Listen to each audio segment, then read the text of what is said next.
bahagian ekonomi, bahagian politik ni berubah semua. Zaman Abu Bakar lain dah, zaman Umar baru lagi dengan Nabi lain dah.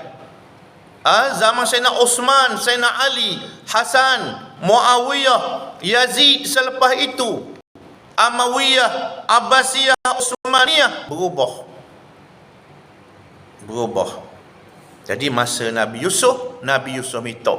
Nabi Yusuf mengaku pula akak ekor lah kita kata. Tak boleh ni kalau main puji diri. Khabar pula inni hafizun alimun. Macam kita menduga lah. Ia kena khabar juga kelebihan dia. Hak tu bergantung kepada hati dia, riak ataupun ujub ataupun sombong. Mukabah apa?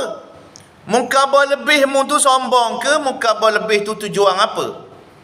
Tujuannya ialah untuk beritahu kemampuan dia, kebolehan dia untuk memegang jawatan. Pegang jawatan untuk membantu orang ramai.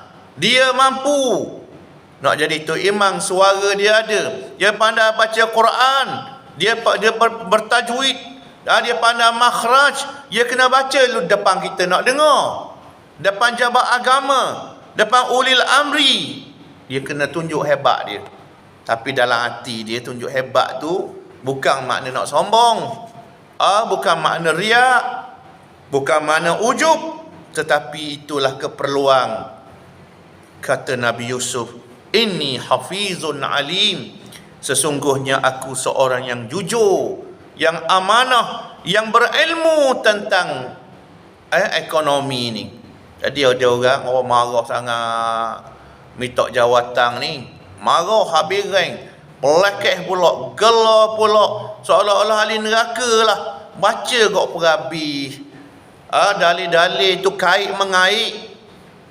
Dalil minta jawatan ni bukan bukan 2, ada 3, 4, 5. Mungkin lebih dalil-dalil. Sehingga para ulama membahagikan. Ada ketika harus dia minta jawatan. Ada ketika wajib. Ada ketika haram dia minta jawatan. Ada sahabat dia minta jawatan. Dia ni bahasa maknanya berasa ada kepentingan diri. Mungkin ada kepentingan diri ataupun bersungguh-sungguh sangat. Ataupun dia panggil dia berlebihan. Lalu Nabi sebut, inna wallahi, Nabi bersumpah, inna wallahi la nuwalli hadzal amala ahadan sa'alahu wala ahadan harasa alaih.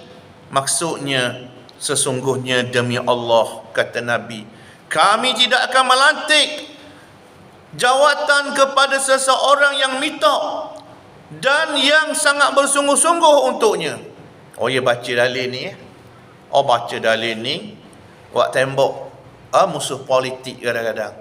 Pada ayat cerita kau molek tengok kau batang tubuh kemampuan orang. Buat ceramah sedap-sedap, takbir juga kita.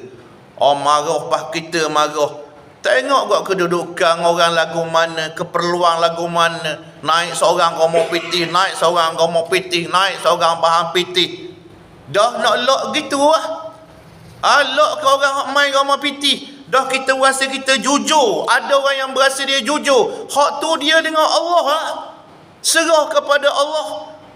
Kalau kita melihat dia tak bahan pitih, dia ada kemampuan sungguh, dia susung sungguh. Contoh, Gomo juga kidak berahi. Kidak berahi. Ambil hadis ni. Dah hadis ayat Quran hak cerita Nabi Yusuf tu dah ambil. Tohok kat lain. Time kita dia nak, dia ambil orang ni pula. Cerita apa dia Abu Zar Al-Ghifari minta jawatan.